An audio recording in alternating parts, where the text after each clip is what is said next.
cautivos de seguros deducibles, agregados, etcétera, basados en análisis de datos y costos total de riesgo. Especialista en sistema integrado de gestión ISO 9001, ISO 14001 y OSHA 18000 y hoy ISO 45000. Bueno, adelante con tu ponencia, Carlos Mauricio Moreno. Y muchas gracias al capítulo de AIGRES Perú por haber organizado este evento tan importante en el cual ayer y hoy hemos estado compartiendo pues, conocimientos bien importantes.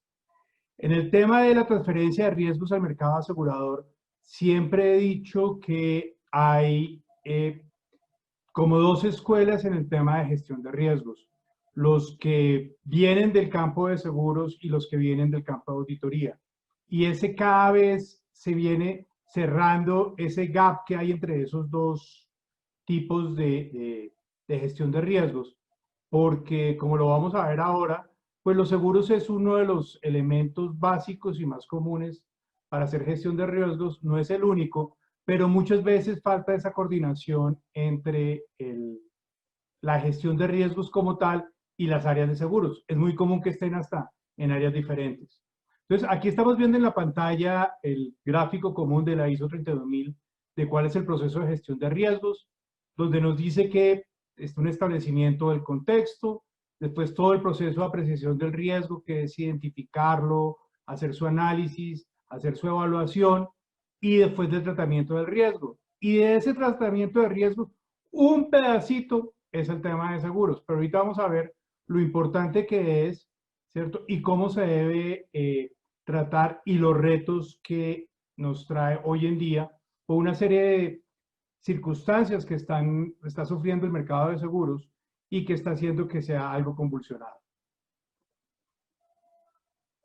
Entonces, si volvemos a lo básico de que todos hemos manejado en el tema de gestión de riesgos, acá vemos una típica matriz donde vamos a ver consecuencias y probabilidades de un riesgo o de varios riesgos y que dependiendo el apetito de riesgo de la empresa, la tolerancia al riesgo y la capacidad del riesgo, podemos llevar eso a una forma gráfica y colocarlo en un mapa de calor, donde van a haber unos riesgos que van a estar en una zona inaceptable, algunos que están en una zona media y otros que están dentro del apetito del riesgo. Cuando tenemos este panorama de riesgos, tenemos lo que nosotros hemos siempre denominado que es el riesgo inherente.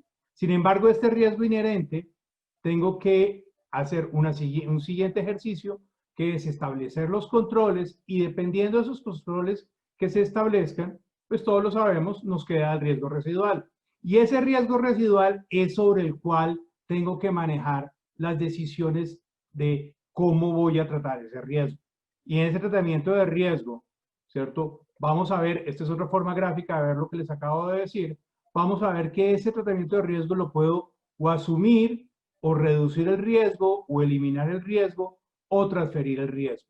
Y los seguros es la forma que normalmente todos entendemos que es la transferencia del riesgo. Sin embargo, quiero comentarles que la transferencia del riesgo no siempre se hace vía seguros. Uno puede hacer transferencia de riesgos vía contratos con otras entidades. El mejor ejemplo es cuando yo voy a hacer una compra de una importación y yo puedo decidir si el proveedor de esa mercancía me la va a entregar en sus bodegas en el país de origen, o si yo quiero que mejor me las entregue en mi bodega. ¿Qué sucede? Ahí el riesgo, aunque sigue siendo la misma mercancía que se va a estar transportando de un país a otro, el riesgo está, si yo decido comprársela en la bodega del cliente, perdón, en la bodega del proveedor, el riesgo lo estoy tomando yo.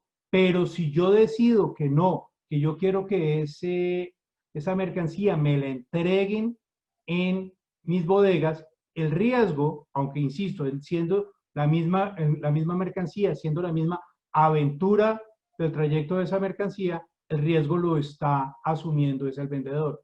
Entonces, fíjese cómo estoy transfiriendo el riesgo y no necesariamente vía seguros, sino vía un contrato. Lo mismo puedo hacer con los contratos de personal, o otras formas de contrato en el cual el riesgo a cambio de un valor, ¿cierto? Lo está asumiendo una tercera persona. Sin embargo, la transferencia por más común que sabemos de riesgos es las pólizas de seguro. ¿Y qué tenemos que ver con las pólizas de seguro? Primero, que no todos los riesgos son asegurables. Aquí estamos viendo una lista extensa de riesgos empresariales, en los cuales vemos en rojo los riesgos que definitivamente no se pueden asegurar. En amarillo vemos riesgos que parcialmente se pueden asegurar y en verde vemos los riesgos que sí son asegurables. Viéndolo de otra forma, en otra gráfica, acá estamos viendo los riesgos a los cuales puede estar sometido una empresa. Los estamos clasificando por riesgos financieros, estratégicos, operacionales y riesgos puros, y los estamos viendo los riesgos que son internos de la empresa y los riesgos que pueden provenir de externo a la empresa. Y en el cuadrado que están viendo en la esquina inferior izquierda de sus pantallas, pueden estar viendo unos pocos riesgos que son los riesgos puros. Y son los riesgos que normalmente son asegurables. Sin embargo, hay una gran variedad de riesgos a los cuales no los podemos transferir vía seguros.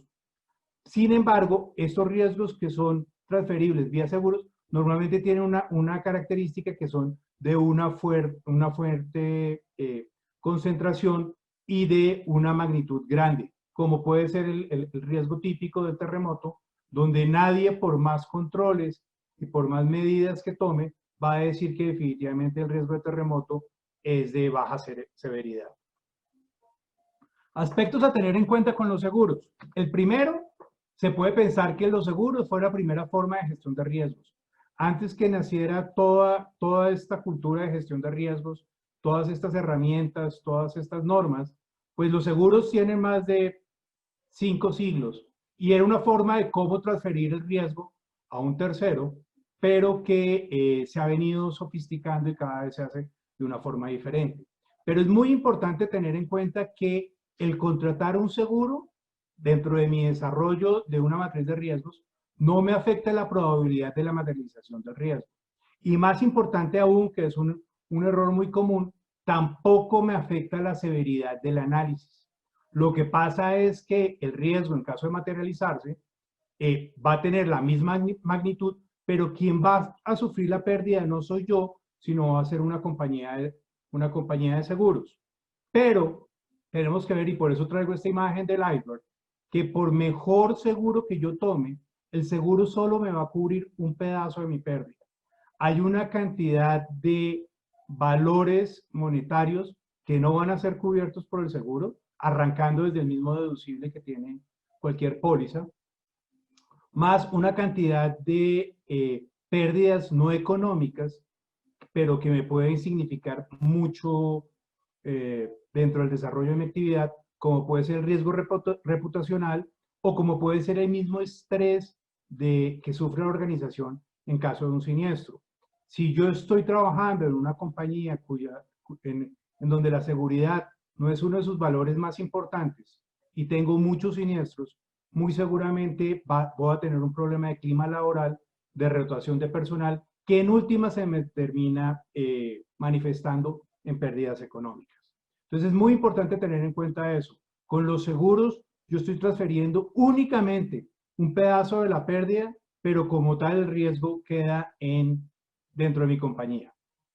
¿Qué pasa? Durante muchos años tuvimos lo que llamábamos mercados blandos en seguros.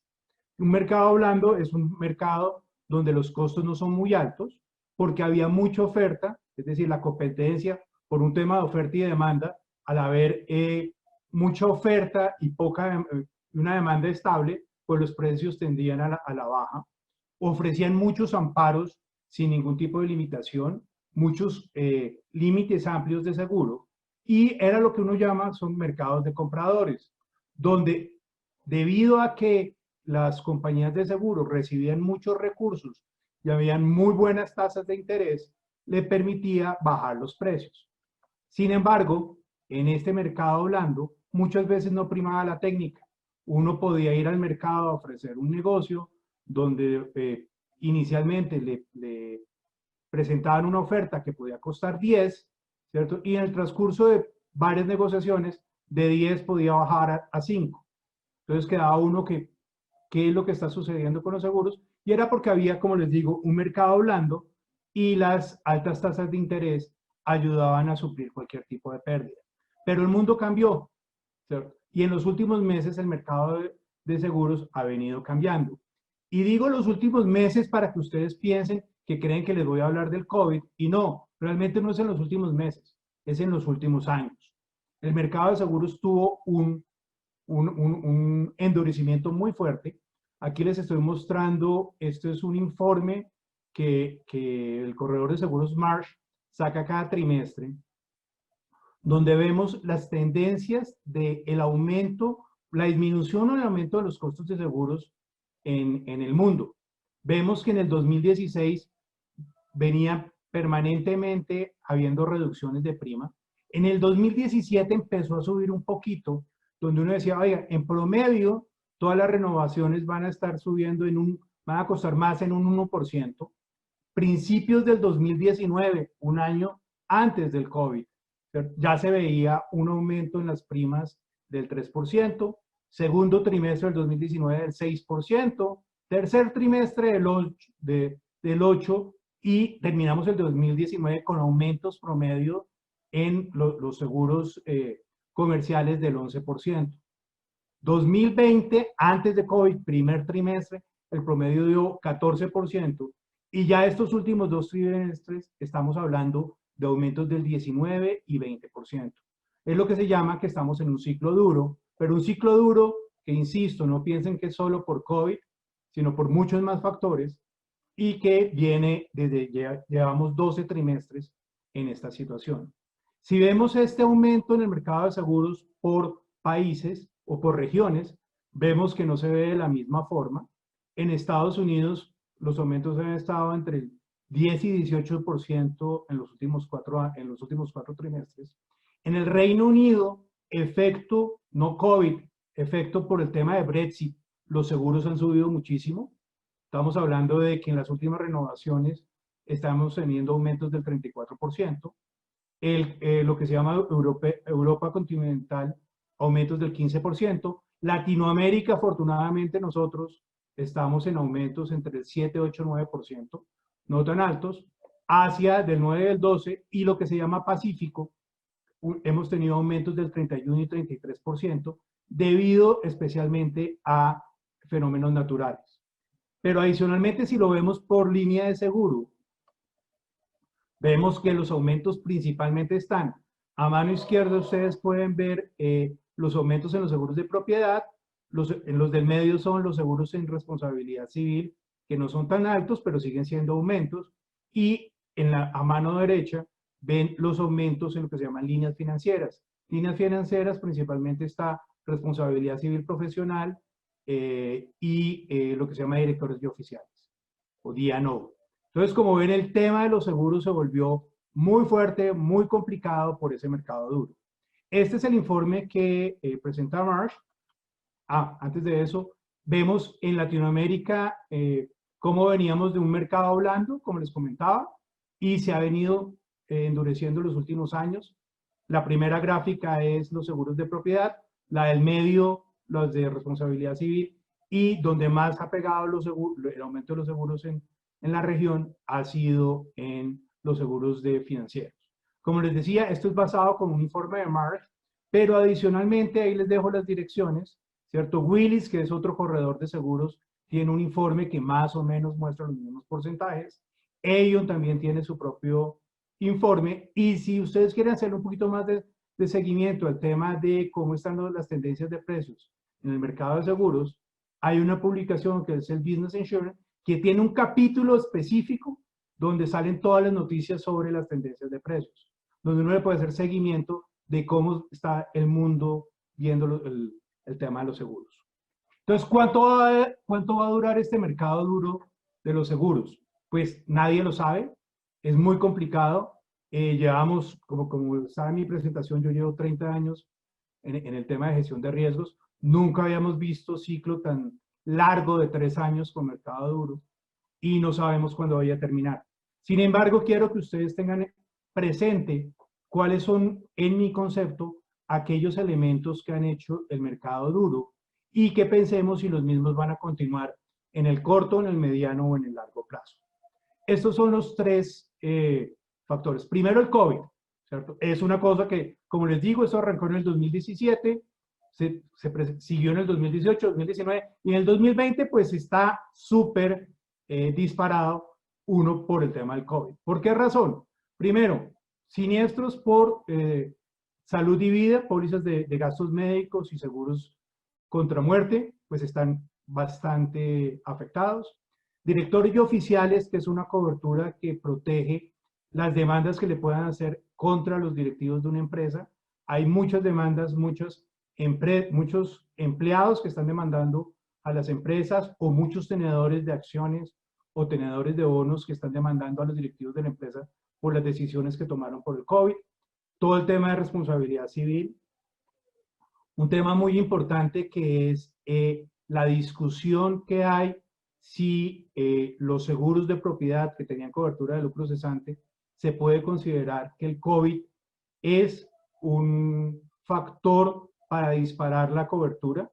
Hay muchas iniciativas en Estados Unidos, en el Reino Unido, en Europa, donde están diciendo que sí es, otros jueces están diciendo que no es. Hay una discusión muy grande y realmente donde llegaran a fallar, ya sean los jueces o por una norma legal retroactiva, donde obliguen a las aseguradoras a tener que pagar los siniestros por todas las empresas que tuvieron que parar sus operaciones debido al COVID, pues las pérdidas serían muy altas para el mercado asegurador, lo cual nos dice pues que el mercado duro se puede mantener. Y el tema de desempleo, porque está comprobado que cuando hay crisis financieras que generan desempleo, todo lo que son los riesgos sociales, ¿cierto? La deshonestidad, el robo y ese tipo de eventos se disparan. Entonces vamos a tener una siniestralidad adicional. Pero si no existiera el COVID, tendríamos que ver también que hay un tema del calentamiento global, ¿cierto? Para todos es conocido que los fenómenos de la naturaleza cada vez los vemos más frecuentes.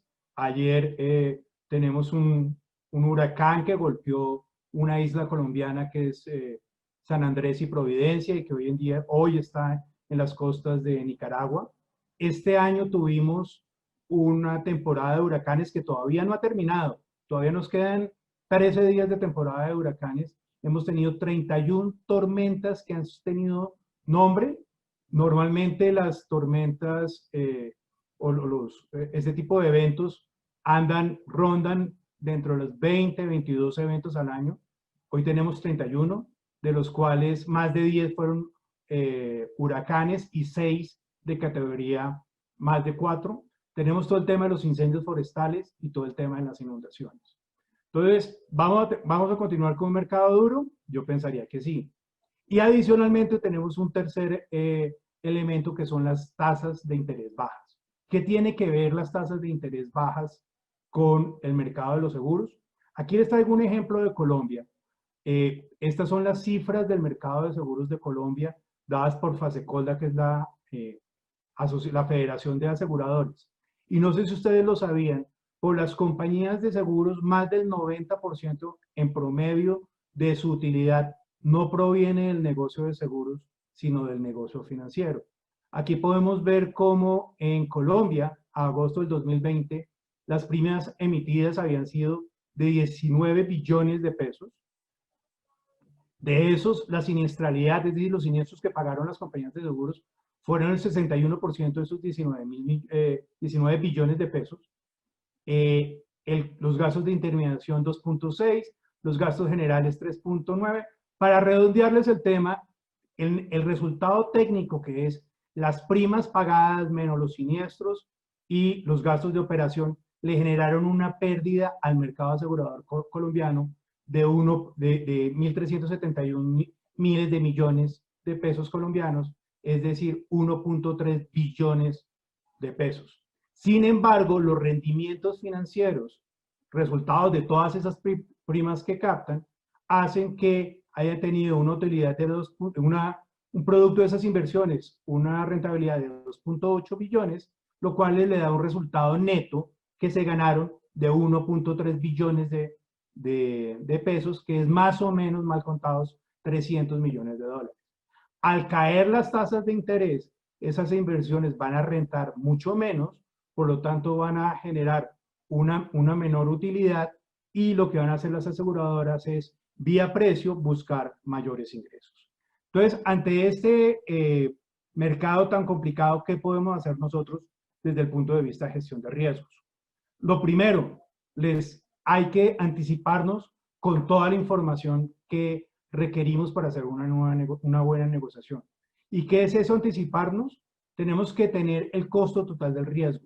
Y el costo total del riesgo es cuánto pago yo en primas, cuánto pagué yo por los deducibles de los eventos que yo tuve durante la vigencia, qué eventos se presentaron y no fueron cubiertos por las pólizas, cuánto me costaron todos los controles que yo tengo establecidos para bajar la siniestralidad, y cuánto me vale la administración del sistema de gestión.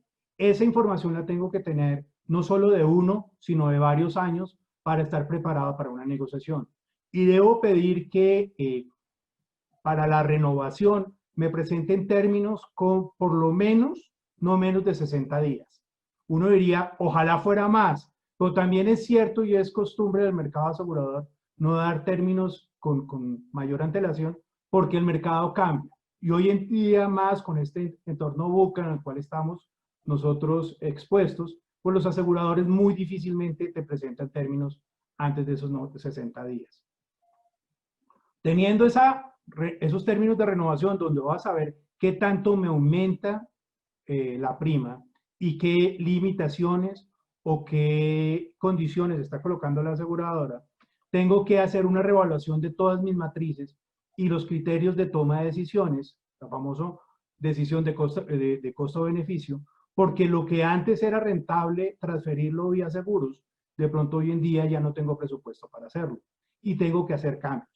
Y esos cambios pueden ser, el primer cambio es una asunción del riesgo en la capa inferior, es decir, tomar mayores deducibles. Si antes tenía mis pólizas deducibles de $5,000, de pronto los voy a tener que ver con un análisis estadístico de cuál es realmente mi exposición, y de pronto viendo que ya a los costos de las nuevas pólizas, controles que antes no me eran rentables, ahora sí lo son. Entonces defino cuál es ese nivel óptimo de deducible en la capa inferior, y eso puede ser simplemente por una asunción pasiva, es decir, tomo la decisión y no hago nada, o una asunción activa, que es tomo la decisión y empiezo a generar un fondo de forma tal de que los siniestros que superen el deducible estén pagados por ese fondo. Pero yo puedo, de la misma forma como puedo asumir riesgo en la capa inferior vía deducibles, en la capa superior puedo tomar a través de primeras pérdidas. Tengo que hacer análisis desarrollado por especialistas que me digan realmente cuál es la pérdida esperada de mi riesgo, y ver si yo tengo que transferir el 100% de ese riesgo, o puedo decir que con una transferencia del 50, del 70 o del 80% estoy debidamente cubierto. Tercer forma para manejar esta situación del mercado duro es selección de amparos. Como les decía, en el mercado blando nos ofrecían cualquier cantidad de amparos adicionales y de límites y de plus. Ahora tenemos que definir si realmente los necesito y si tiene eso un efecto en el costo de la prima. Y por último, ¿cierto? Pues no podemos estar lejos de tener que hacer licitaciones, concursos o RFPs para poner a competir a los aseguradores actuales, a los intermediarios de seguros, para que a través de la competencia tratar de buscar que el golpe no sea tan fuerte. Pero no todos son malas noticias, ¿cierto? De la misma forma como esta situación ha hecho que los seguros se encarezcan, también se han venido desarrollando otras formas de asegurarnos, de asegurarnos, y por eso es tan importante conocer el concepto que les voy a mostrar. Se llaman los seguros paramétricos. Es una tendencia de seguros que cada vez se está volviendo más común, tiene más o menos 15 años en el mercado, pero en los últimos 2 años se ha desarrollado muchísimo, porque los aseguradores se dio cuenta que hay muchos riesgos, como lo veíamos en los slides anteriores, que no se podían asegurar. No se podían asegurar porque no estaban perfectamente claro el valor asegurable, porque no estaba perfectamente claro la forma de liquidarlo, porque no estaba perfectamente claro la pérdida física sufrida. Entonces, los seguros paramétricos se define con la aseguradora un parámetro X, que puede ser la magnitud de un terremoto, la velocidad del viento, los milímetros de lluvia, entre muchos otros factores. Y dependiendo de si se cumple o no se cumple ese parámetro, se activa una fórmula. Y esa fórmula que nosotros estamos acostumbrados que para que haya una indemnización tiene que haber una pérdida física, yo puedo tener eventos donde sin tener pérdida física yo me vea afectado. Y de esa forma el seguro paramétrico actúa. Ya lo vamos a ver con unos ejemplos. Les repito, no se necesita un daño físico y el ajuste es muy sencillo. Simplemente la fórmula que yo apliqué, que yo definí con la aseguradora, se me va a aplicar, voy a cambiar de esa ecuación el valor del parámetro y me dar de una la indemnización. Están diseñados para o absorber deducible, para reemplazar coberturas tradicionales o complementar las mismas. Y una característica muy importante es que aunque lo venden aseguradoras, hay aseguradoras que lo vendan, ya sea como una póliza de seguros y otras lo venden como un derivado financiero, ¿cierto? Como si fuera un bono catastrófico. Algunos ejemplos de estos seguros paramétricos que es importante conocer. El primero les muestro una estación de esquí. Una estación de esquí, dependiendo la cantidad de nieve y cuando empiece la temporada donde caiga la nieve, pues va a poder tener más o menos visitantes. Entonces yo puedo definir con la aseguradora que dependiendo la cantidad de nieve que caiga medida en una estación meteorológica, si cae menos de X parámetro, me paguen una indemnización.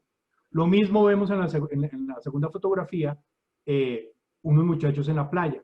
Un embotellador de gaseosas, si en el verano no es tan caliente como yo lo estoy esperando, si no hace mucho calor, puede que el consumo de las bebidas sea menor. Yo puedo desarrollar una fórmula, cuánto un grado centígrado de la temperatura en un periodo de tiempo tiene afectación de mis ventas y de esa forma definir el seguro paramétrico. Uno tercero, vemos un aeropuerto. Yo puedo tener un seguro de huracán donde no voy a cubrir el aeropuerto contra los daños, pero imagínense que sea el aeropuerto, vamos a poner el ejemplo de Punta Cana, donde el huracán no afecte el aeropuerto, pero sí afecte la zona hotelera que dista más o menos a 15 kilómetros. Si los hoteles están cerrados por un huracán porque los están reconstruyendo, así el aeropuerto no haya sufrido daño alguno, pues va a mermar muchísimo los vuelos a ese destino y los aeropuertos viven de los aviones que aterrizan. Ese es otro ejemplo de paramétrico. Cuarto ejemplo de paramétrico, todo el tema de energías renovables, viento, energía solar, la misma energía hídrica. Pues si no hay mucho viento, yo voy a dejar de producir energía y si yo no produzco energía, voy a dejar de facturar. Si no hay mucho sol o el sol no tiene ciertas condiciones, pues no voy a poder facturar. Lo mismo que con la energía hídrica, si no tengo suficiente régimen de lluvias, no voy a poder producir energía. Todos esos, fíjense que ahí les estoy diciendo ejemplos donde no hay daños y el seguro me puede dar una indemnización de acuerdo, como les digo, a esa fórmula que yo defina con la aseguradora. Estamos en el tiempo, Mauricio. Listo, muchísimas gracias. Lo último en gestión de cobros, yo puedo en gestión de cobros definir un paramétrico de que si hay una inundación o un terremoto, me den una indemnización porque mi cartera morosa se va a disparar. Okay, muchísimas gracias por su atención. Me pasé un poquito con el tiempo. Las preguntas, si hay lugar a ellas o si no las contestamos por mail. Sí, vamos a hacer llegarte las preguntas, Mauricio, para que lo contestes y hacemos llegar en este caso a los participantes que lo han realizado.